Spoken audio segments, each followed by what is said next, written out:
بسم الله الرحمن الرحیم. په سلامونه او نیکې هیلې مو هرکلی کوم. د افغان وایس چینل لیدونکو ټولو ته ښه راغلاست وایم. عبدالباقي زرمتی د افغان وایس چینل ویاند یو ځل بیا هم ستاسو په خدمت کې ده. داسې نن د موږ موضوع څه ده او په څه باندې غواړو وغږیږو دا به وروسته د پرېږدو. لومړی که چېرته غواړئ د موږ هره ویډیو ته تاسو په لومړي سر کې در ورسیږئ حتما د موږ چینل له سبسکرایب کړئ او که چېرته غواړئ لومړی لیدونکي تاسو واوسئ حتما د زنګوله یا هم بیل آیکن را سره کلیک کړئ. نو راځم نن د موږ موضوع متفاوته ده. موږ ډیری وخت په سیمینارونو او برنامو کې په دې باندې غږېدلي یو چې څنګه د ځوانانو ستونزې ور حل کړو یا هم ځوانان خپله ستونزې حل کړي. نن راغلی یم د یو داسې شخص سره غواړم مرکه وکړم، له یو داسې شخص سره چې واقعا هغه شخص خپله د ځوانانو له طبقې څخه ده او واقعا زه چې تر کومه حده پورې وینم ډېر موفقه ده، خصوصا په دیني مضامینو یا هم په دیني موضوعاتو کې. نو راځم مخکې له دې نه چې دی غواړئ برنامه تاسو ته مخکې وي چې هغه موږ کوم سوالات چې ترېنه لرو هغه تاسو جواب کړي. راځم لنډه به د ده نه خپله معرفي واورو، نوم او همدارنګه تر کومې کچې پورې د خپل دیني علوم سرته رسولي دي. نو راځو خپله به یې له مولوي صاحب څخه واورو او بیا راځو د سوالاتو په لور باندې. السلام علیکم مولوي صاحب. وعلیکم السلام ورحمة الله وبرکاته. مولوي صاحب ښه یاستئ؟ الحمدلله الشکر لله. شکر. مولوي صاحب ته به د افغان وایس چینل لیدونکو ته خپل ځان معرفي کړي. زه محمد احمد حنیف نومیږم، د شیخ صاحب عبدالتواب حنیف حفظه الله زوی یم، د ننګرهار ولایت د روداتو ولسوالۍ څخه، او د تعلیم او زده کړې به درته ووایم چې د دارالعلوم ابو حنیفې نه هم فارغ یم، دارالعلوم ابو حنیفې نه فارغ یم، بیا مې لیسانس چې کړی دی د افغان پوهنتون نه مې کړی الحمدلله. ښه ماشاءالله ډېر ښه ډېر ښه. نو مولوي صاحب خپله هم لیسانس ده، حتما د موږ تاسو ځوانانو په ستونزو باندې پوهېږي. راځم خپل لومړی سوال ترېنه کوم. مولوي صاحب آماده یاستئ؟ بېشکه. ښه ډېر ښه. د سوالاتو برخه کې لومړی سوال دا ده، ډېرې ځوانان ستونزې لري او لامل نه یې معلوم. یعنې ډېرې ځوانان د موږ تاسو په اوسنۍ جامعه کې وینو له ډول ډول ستونزو سره مخامخ شوي دي. راځو له مولوي صاحب څخه به یې لنډ په دې اړه ځینې لاملونه به یې ترېنه وپوښتو. زیاتره ځوانان ولې ذهني ستونزې پیدا کوي او لاملونه یې څه دي؟ مولوي صاحب د اسلام له رڼا نه او یا هم خپله په هغه کومه تجربه چې لري حتما به یې تاسو سره شریکه کړي. الحمدلله والصلاة والسلام على رسول الله، اما بعد، فاعوذ بالله من الشيطان الرجيم، بسم الله الرحمن الرحيم، الا بذكر الله تطمئن القلوب، صدق الله العظيم. عبدالباقي صاحب محترم، الله عز وجل چې دا انسانان پیدا کړي دي متفاوت پیدا کړي، قسم انسانان پیدا کړي. ځینې انسانان داسې چې هغه ذهني پریشانی لري، د هغې یو وجه دا کیدای شي چې دا انسان په ګناهونو کې مبتلا وي. هر کله چې انسان په ګناهونو کې مبتلا شي، د الله نه لرې شي، د الله د تابعدارۍ نه لرې شي، د پیغمبر صلی الله علیه وسلم د سنت طریقو نه لرې شي، نو دې ته ټینشن پیدا شي، دې ته پریشانی پیدا شي، دې ته غمجنتوب پیدا شي، دې ته د ذهن یو تکلیف پیدا شي. په دې کې دا انسان مبتلا وي. زمونږ د شرعیت د نگاه نه د دې انسان د حل لاره دا ده چې دا انسان باید د الله تابعداري شروع کړي او د پیغمبر صلی الله علیه وسلم په سنت طریقو باندې عمل شروع کړي. او انسان چې هر کله د الله تابعداري شروع کړي، د الله اطاعت وکړي، لمونځ وکړي، روژه ونیسي، په سمه توګه باندې عبادت ادا کړي، د الله عز وجل په دې مخلوقاتو کې فکر وکړي، دغه انسان به خامخا د پریشانۍ او د غمونه او د اندېښنې او دا تشویشونه او دا ټینشن دا ټول به الله عز وجل د دې څخه لرې کړي انشاءالله. نړۍ مننه له مولوي صاحب څخه. راځم د خپل دوهم سوال په لور باندې، هغه سوالات چې له موږ نه شوي ول. دوهم سوال مو له مولوي صاحب څخه دغه ده، مولوي صاحب ډېرې ځوانان دي، پیسې لري، مال لري، اداره لري، هر څه لري، خو بیا هم له ژوند نه یو ډول ستړي اوسي، بیا هم د ژوند ته هغه دلچسپي نه لري.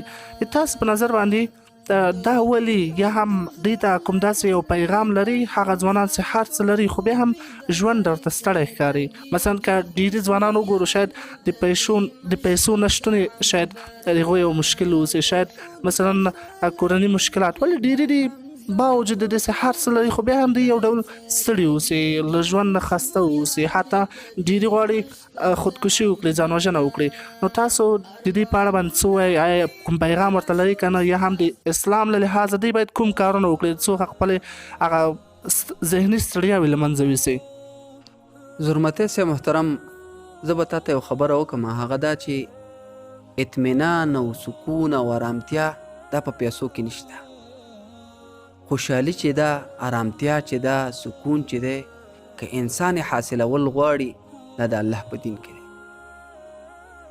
که موږ او تاسو د خپل پیغمبر صلی الله علیه وسلم سیرت مطالعه کو، پیغمبر صلی الله علیه وسلم ګوره مور نه وه، مورې وفات شوه، پلارې وفات شو، نیکۍ وفات شو، کاکای وفات شو، یکی تنها پاتې شو. ډیر غریب شخص خو د تمامې نړۍ پاچاهي الله ورته ورکړه. خو ګوره مالدار الله نو پیدا کړي، غریب کورنۍ کې پیدا کړ غریب. بیا چې ما تا د صحابو د ژوند او زندگی وګورو، ما دا خبره وکړه چې په مالدارتیا کې، په پیسو کې اطمینان او سکون نشته. سکون چې دی دا د الله په دین کې دی، د الله په تابعدارۍ کې دی، د پیغمبر صلی الله علیه وسلم په سنت طریقو کې دی. کوم ځوانان چې وایي چې یاره زه پیسه لرم خو اطمینان را سره نشته، سکون نشته، ولې نشته؟ اول علت خو بیدای چې دا پیسه کیدی شي د حرامو د طرف نه دی انسان ته راغلی، او کنه بیا هم وایي چې یاره دا پیسه د حلالو د طرف نه ده، او بیا هم دا انسان ډاډمن نه وي او بیا هم پریشان وي. نو دویم علت پیدا کیدی شي چې کیدی شي اول خدا علت دی چې حراموالی خو به پکې خامخا موجود، که بیا هم دا وایي چې یاره نشته پکې، نو بیا به دا د الله د تابعدارۍ نه لري. دا انسان ته پکار ده چې د الله په تابعدارۍ کې شروع وکړي. دویم خبره دا چې زمونږ او ستاسو دا صحابه کرام د پیغمبر صلی الله علیه وسلم وګوره، ډیر غریبانانو خو د ژوند د سکون نه ډک، ژوند د آرامتیا نه ډک. ته وګورې د فقیران وګورې، مسکینان وګورې، پوښتنه ترېنه وکړه ورته وایي ژوند دې څنګه دی؟ علما وګوره، علماونه فقیر خلک نور نشته، پوښتنه ترېنه وکړه ورته وایي ژوند دم څنګه تېرېږي؟ هغه به وایي الحمدلله. قسم په الله چې زمونږ د علماو په زندګۍ او په ژوند باندې څوک پوه شي، مونږ سره د مالدار خلک به جنگ او جګړې په دې باندې شروع. نو اطمینان او سکون په مالدارتیا کې نه دی، اطمینان او سکون د الله په دین کې. جزاک الله. بیا هم مننه له مولوي صاحب څخه. دا د هغه ځوانانو لپاره پیغام اوسي، ویلي موږ مال لرو، پیسې لرو، هر څه لرو، خو بیا هم ذهني مشکلات لرو یا هم ذهني ستونزې لرو. نو مولوي صاحب ډېر ښه ورته ځواب کړو. راځم خپل دریم سوال ته. مولوي صاحب څخه دریم سوال دا ده، په اوسني وضعیت کې ستونزې، بیکاري، ویروس، دا هغه لاملونه دي چې واقعا د ځوانانو هغه ذهني ارامتیا له منځه وړې ده.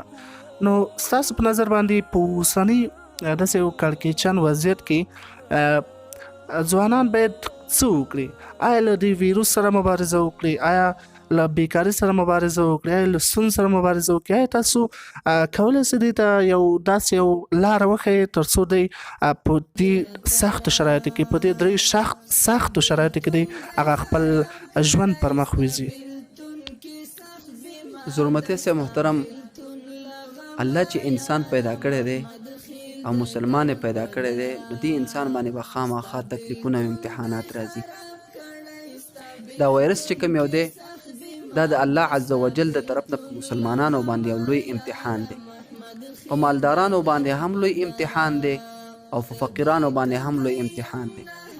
مالدار خلک الله عز وجل په دې باندې په امتحان کې راوستي چې مال مې درکړی دی، تا د دې فقیر او مسکین سره څه وکړه؟ یو سړی دی په دې تشویش کې دی چې زه د یو طرف ته وګورم مالی لحاظ ډېر کمزوری یم، بل طرف ته وګوري چې د دې طرف نه یو غټ وایرس را روان دی، وبا ده او لوی مشکل کې اخته یو، چې دې سره څه وکړو؟ نو ځوان خو باید په دې باندې فکر وکړي، مسلمانان باید په دې باندې فکر وکړي چې دا مرض د کم طرف نه راغی او دا مرض چا راوست، هغه اول کس چا په دې مرض باندې اخته. نو زمونږ او ستاسو عقیده خدا ده، زمونږ او ستاسو عقیده ده چې دا مرض الله راوستی دی، هغه اول کس په دې مرض باندې الله اخته کړی دی، او دغه کسان چې اوس په دې مرض باندې مبتلا دي، اخته دي، په دې مشکلاتو کې اخته دي، مشکل هم الله راولي او مشکل حل کوونکی او بوتلونکی هم الله دی. نو هیڅ د تشویش وړ خبره نه ده. کله چې انسان باندې الله تکلیفونه راولي نو هغه تکلیفونه ترېنه لرې کوي، خو واقع ده کله په دې انسان باندې د امتحان په شکل کې دا مشکلات دي. دې امتحاناتو کې لږ صبر پکاري، د استقامت نه کار اخیستل پکاري. نو انشاءالله ځوانانو ته زما خو پیغام دا دی چې استقامت نه به کار اخلئ، خپله حوصله به نه بیلئ. الله عز وجل به انشاءالله په موږ او تاسو باندې لوی رحم کوي انشاءالله. بیا هم نړۍ مننه. راځم خپل څلورم سوال پر لور باندې. ډېری ځوانان دي تصمیمونه نیسي، بار بار تصمیم نیسي، کوشش کوي غواړي په خپل ورځني ژوند کې تغیرات راولي. مثلا غواړي خپل معنوي بخش ته ډېره توجه وکړي، د خپل کار ترڅنګ مثلا غواړي تلاوت ته، خصوصا په اوس په دې میاشت کې چې ډېره مبارکه میاشت ده، هر څوک کوشش کوي تر څو معنویت ته زیات وخت ورکړي، ځکه پوهېږي معنویت خصوصا په دې میاشت کې ډېر زیات اجر او ثواب لري. نو راځم له مولوي صاحب نه راپوښتم، ډېری ځوانان غواړي په خپل ورځني ژوند کې یو موقعات ولري، خصوصا د لمانځه لپاره یا هم د تلاوت لپاره یا هم د ځینې اذکارو لپاره، خو بیا هم دوی تقسیم اوقات لیکي، خو بیا هم په خپل تقسیم اوقات کې پاتې راځي. مثلا ډېری نفساني خواهشات یا هم نفسي خواهشات د دې لارې خنډ ګرځي. نو راځو ګورو له مولوي صاحب نه واورو چې هغه کسان یا هغه ځوانان چې تقسیم اوقات هر څه جوړوي، خو بیا هم د تقسیم اوقات په ځینو مشکلاتو سره مخامخ کېږي او تقسیم اوقات یې له منځه ځي یا هم په لاره کې خنډ پیدا کېږي. نو راځم له مولوي صاحب نه پوښتم ولې داسې کېږي، یا هم ځوانانو ته په دې بخش کې کوم پیغام لري چې یعنې څه باید وکړي کله چې دوی غواړي یو تقسیم اوقات ولري، یو ښه لاره دیني بخش لپاره پیدا کړي، تر څو دوی هغه څنګه پیګیري یا تعقیب کړي. راځم مولوي صاحب نه یاورو. حضرمتی سے محترم، ځینې ځوانان په رښتیا سره هم چې د خپل ژوند او زندګۍ دپاره تقسیم اوقات جوړ کړي، د خپل د مکتب د درس دپاره، د پوهنتون د درس دپاره، د مدرسې د درس دپاره، د عباداتو لپاره په کار ده چې انسان تقسیم اوقات جوړ کړي. مونږ په خپلو زنانو ته وایو چې زمونږ ته د خپل ترکارۍ د جوړولو لپاره یا د ماښام یا د غرمې یا د سحر د ناشتې لپاره تقسیم اوقات جوړي. مثلا سحر ته باګۍ پخې، بس سحر ته به لږ غوښه راوړي، هغه به پخې. د خپل زندګۍ دپاره بنیادي کار دا ده چې انسان د خپل ژوند دپاره تقسیم اوقات جوړ کړي. چې تقسیم اوقات انسان جوړ نه کړي، هیڅ وخت به مخکې لاړ نه شي. دویم دا چې دا انسان تقسیم اوقات جوړ کړي، بیا دا تقسیم اوقات عملي کېږي نه. دا ولې نه عملي کېږي؟ یو علت دا دی چې د انسان دا تصمیم صحیح نه نیولی. که انسان صحیح تصمیم ونیسي په سم ډول باندې او په سمه توګه باندې، خامخا به دا انسان خپل هغه هدف ته رسیږي. دویم دا که یو انسان نه یو شی یو ځای به پاتې شو، یو وار پاتې شو، مثلا د مثال په طور باندې یو انسان وایي چې یاره زه به سحر کې یوه سپاره تلاوت کوم، نن ترېنه پاتې شو. دا انسان باید داسې ونه وایي چې نن رانه پاتې شو سبا یې نه کوم. نه، تصمیم باید کلک عهد دا وکړي د الله سره چې نن مې دا پرېښوده، نن رانه پاتې شو د یو مشکل په وجه باندې، سبا به دا سپاره تلاوت کوم، بله ورځ به یې کوم. دا ټولې ورځې د الله ورځې دي، په دې ټولو ورځو کې عبادات او طاعات د الله ضروري دي. نو هیڅ حوصله دي دا ځوانان نه بیلي په دې سره چیرې تقسیم اوقات مې لیکلی دی او نن رانه تلاوت پاتې شو، یاره په دې ورځ کې به ثواب درلوده او په دې بله ورځ کې به یې نه درلوده. نه، که نن ثواب لري سبا هم لري، خو بعضې ورځې داسې، بعضې شپې داسې چې هغې ته الله فضیلت ورکړی، لکه بعضې میاشتې داسې چې الله فضیلت ورکړی په نورو میاشتو باندې. د جمعې ورځ په دې نورو ورځو باندې بهتره ده، دا میاشت د رمضان په نورو میاشتو باندې بهتره ده، د لیلة القدر شپه په نورو شپو باندې بهتره ده، شب قدر په نورو شپو باندې بهتره ده. نو داسې بعضې شپې الله پیدا کړي، بعضې میاشتې الله پیدا کړي، بعضې ورځې الله پیدا کړي چې په دې کې عبادات الله ته ډېر خوښ وي، ډېره مزه ورکوي. په دې شپو کې هم داسې هره شپه الله ته ډېره خوښه ده، خو په دې شپه کې بیا ساعتونه دي، په دې ساعتونو کې بیا الله ته ځینې ساعتونه ډېر خوښ دي. د تهجد المنځ وخت دی، په دې کې الله عز وجل د انسان دعاګانې همیشه یې اوري. خو الله حدیث کې راځي چې اول اسمان ته راځي، اوازونه کوي، اواز کوي. حدیث کې راځي څوک شته چې مانه دعا وغواړي چې دعا یې قبوله کړم. نو دې ځوانانو ته پیغام دا دی چې هیڅ وخت به خپل مورال د لاسه نه ورکوئ. تقسیم اوقات باندې که یو ورځ درنه یو په عبادت کې پاتې راغلی، سبا یې وکړه، بله ورځ یې وکړه، د هماغې اجر به الله عز وجل ورکوي انشاءالله. مننه. انشاءالله سوالات مو جواب سوي. ښه راځو د خپل آخري سوال په لور باندې. آخري سوال څه ډیر زیات مهمه ده، خصوصا په اوسني عصر کې یا په 21مه پیړۍ کې ډیری ځوانان که خستګي یا هم ذهني مشکلات ولري حتما د دې یو ډول غټ ویروس به ورته ووایو د دې له عمله منځته راځي، هغه هم عشق یا هم عاشقي ده. راځم له مولوي صاحب نه په دې اړه باندې واورو. زیاتره ځوانان چې په دې مرض باندې اخته دي یا هم له دې نه ماته خوري، بیا حتی له هر څه نه زړه حتی ډیري ځان وژنه کوي یا هم ځانونه پنسۍ کوي. زموږ تاسو به حتما عملا ډیر زیات خلک لیدلي اوسئ، حتی ډیري له کور نه لاړ سي. نو د مولوي صاحب نه واورو هغه ځوانان چې په دغه مرض باندې اخته دي یا هم له دغه نه ماته خوړل د دوی بیا څرنګه بیرته خپل اولي حالت ته راسي او د داسې شیان پسې ونه ګرځي. نو له مولوي صاحب نه یو لنډ پیغام واورو په اخر کې، تاسو له موږ سره اوسئ. زه دې ورونو ته وایم د ځوانانو ته په دنیا کې دوه قسمه خلک اوسېږي، یو ته د حقیقي مینې خاوندان وي، دویم ته د مجازي مینې خاوندان وي. په دې کې اعلی او بهتره او خوښ الله ته او د الله پیغمبر ته او مؤمنانو مسلمانانو ته د حقیقي مینې خاوندان دي. دویم دا چې د مجازي مینې والا خاوندان که چېرته د مجازي مینې والا داسې وي که چېرته د خپل حلال نکاح دپاره د یو جنۍ سره مینه کوي او غواړي چې هغه په نکاح باندې واخلي، د هغې سره واده وکړي، نو دا خو بیا جواز لري. خو بعضې ځوانان بیا داسې چې بیا کوډګرانو ته ځي، جادوګرانو ته ځي، په جنۍ باندې تعویضونه کوي یا د یو هلک سره یې مینې په هغې باندې تعویضونه کوي چې د هغې ما سره مینه پیدا شي او محبت پیدا شي. خو د دې جنۍ باندې دا کوډ او جادو د دې وجې نه کوي چې د دې ما سره مینه پیدا شي، د دې دپاره نه کوي چې ورسره واده وکړي. که چېرته واده ورسره کوي نو ډېره خو نورې لارې هم شته دی، بغیر د دې جادو نه، بغیر د دې کوډ نه. الله موږ ته سپېڅلی کتاب رالیږلی، الله موږ ته سپېڅلی پیغمبر رالیږلی او د پیغمبر سپېڅلې طریقې رالیږلی. راځي چې وګورو په قرآن او حدیث کې چې د دې خلکو دپاره څه راهنمایي شته که نشته، لارې ورته ښودلي که نه یې ده ښودلي. زه وایم که یو انسان مسلماني او ځان ته ایمانداره وي، مؤمن ځان ته وي، نو هغه خامخا باید په الله باندې عقیده ولري، د الله په کتاب عقیده ولري، د پیغمبر صلی الله علیه وسلم په سنت طریقو باندې عقیده ولري، په احادیثو مبارکو کې د الله په کتاب کې دغسې انسان دپاره رهنمایي شته دی. راشه د هغې پلار ته ورشه، مرکه ور باندې وکړه. زمونږ او ستاسو د پښتنو دغه مونږ او تاسو ورته وایو، پښتانه وایي مرکه پرې وکړئ، راځئ چې څو سپین ګیري ورولو، مور او پلار ورته وروله. په دې کوډو او په دې جادوګار په دې باندې هیڅ هم نه کېږي، انسان ګناهونو کې مبتلا کېږي، انسان په لوی تکلیفونو کې مبتلا کېږي.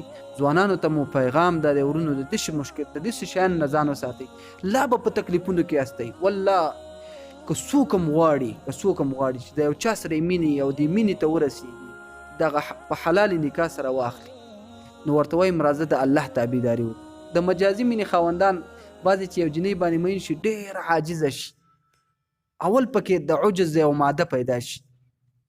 دا د عجز ماده پکې ولې پیدا کېږي؟ د خپل تجربې په اساس ورته وایم. دا د عجز ماده پکې پیدا شي، د خلکو نه ځانتنی خوښوي چې څومره ځان ته ډېر خواږه ملګري وي، خو د هغې نه وایي چې یاره چې زه څومره ځان ته یم هغومره ملګري ورپسې راشي، راځه راپاسه مړه، لږ ذهن به دې بدل شي، لږ راحت کې به شي، ملګری ځان سره بوځي. خو دا ځوان چې په یو جنۍ باندې مین دی، خو غواړي چې په حلال نکاح سره یې واخلي، که دا ټولې لارې پې بندې شي، د الله د کور دروازه ورته خلاص او دا انسان چې د الله کور ته راشي او الله ته یوه سجده ولګوي او په اخلاص باندې ولګوي، د الله د رضا دپاره یې ولګوي. زما دا عقیده ده چې الله ته لاسونه پورته کړي، دا ټولې دروازې به ورته الله په یوې سجدې باندې خلاصوي. نو کوډګرانو ته مه ځه، جادوګرانو ته مه ځه، پیسې به هم مصرفوې، نورو خلکو ته به عذر او زارین هم کې، راشه الله ته زاري وکړه. دا ټولې بندې دروازې به در باندې انشاءالله الله خلاصوي او الله به دې هدف ته رسوي چې هغه حلال هدف دی انشاءالله. له مولوي صاحب څخه ډېره زیاته مننه چې موږ ته وخت راکړو او له موږ سره د سوالاتو په جواباتو کې ډېر زیاته مرسته وکړله. ډېره زیاته مننه کوم له مولوي صاحب څخه. جزاک الله خیر فی الدارین خیر. مننه. په اخره کې د مولوي صاحب څخه یو لنډ او اخرنی پیغام اورو.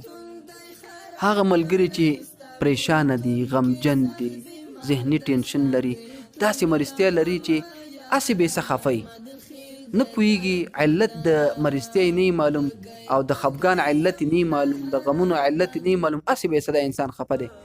پیغمبر صلی الله علیه وسلم مبارک د دې لپاره یو بهترینه نسخه ښودلې، ځوانان دې عملي کړي انشاءالله الله به ورته سکون ورکړي. حدیث کې راځي پیغمبر صلی الله علیه وسلم فرمایي لا حول ولا قوة الا بالله 9 من 90 داء.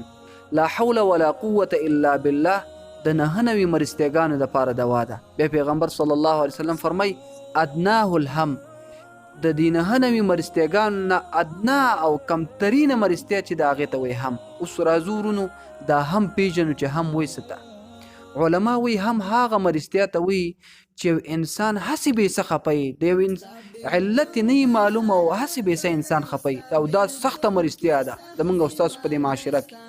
ډاکټر در باندې نه پوهېږي، پلار در باندې نه پوهېږي، ورور در باندې نه پوهېږي، ملا در باندې نه پوهېږي، هسې بې څه خفه وي، خو د الله پیغمبر در باندې پوه دی او الله عز وجل در باندې پوه دی، او د دې دپاره بهترینه نسخه درته ښودلې چې دا دعا وایه، الله به دې دا ټینشن، دا هسې بې څه چې غمجنې پریشانې، دا پریشاني به دې په دې دعا سره ختمیږي او په دې دعا سره لا حول ولا قوة الا بالله، لا حول ولا قوة الا بالله دې دا انسان وي انشاءالله ټول مشکلات به حل شي.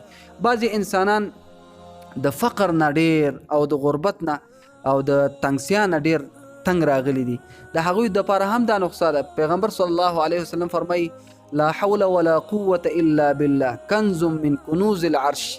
لا حول ولا قوة الا بالله د عرش عظیم د خزانو نه خزانه. که څوک غواړي چې مالدار شي، الله ورته مال ورکي، الله ورته دولت ورکي، الله ورته جیداد ورکي، دا ذکر د کوي لا حول ولا قوة الا بالله، الله به یې مالداره کړي او د غربت او د فقر نه به یې خلاص کړي. لیدونکو له لیدو مو ډېره زیاته مننه، له مولوي صاحب څخه یو ځل بیا هم مننه کوو له دې نه چې موږ ته یې وخت راکړو او له موږ سره یې خپل هغه د سوالاتو جوابات له موږ سره شریک کړل، کوم سوالات چې ترې موږ درلودل. نو مولوي صاحب واقعا یو ډېر مهربان شخص او واقعا له ده له پیغامو څخه ما واقعا ډېر زیات څه زده کړل. امید لرم هیله لرم چې تاسو هم ترې ډېر څه زده کړي اوسئ. که بیا هم کوم سوال مو درلودل کولی شئ په کمنټ کې له موږ سره شریک کړئ، انشاءالله چې موږ بیا هم له مولوي صاحب سره بیا یو ځانګړې مرکه ولرو، حتما له نورو مولوي صاحبان سره به هم حتما مرکې ولرو. هر سوال مو درلودل کولی شئ لاندې کمنټ کې ولیکئ، موږ مو په خدمت کې یو. نو بیا هم د افغان وایس چینل له ټولو لیدونکو څخه نړۍ مننه تر اوسه موږ سره وي. له مولوي صاحب څخه یو ځل بیا هم مننه کوم. مولوي صاحب ډېره زیاته مننه چې موږ ته وخت راکړ. تاسو نه او له افغان وایس چینل اوریدونکو نه او کتونکو نه ټول نه مننه کوو چې د علماو وینا اوري. الله جل جلاله دې ستاسو په ټولو عمرونو کې برکتونه او رحمتونه نازل کړي. امین امین. له تاسو سره مننه. تگئی یم نهارا دا راغلم ستا تر دارا بیلتون ډیر یم زه پلی ای زما د زړګي سره.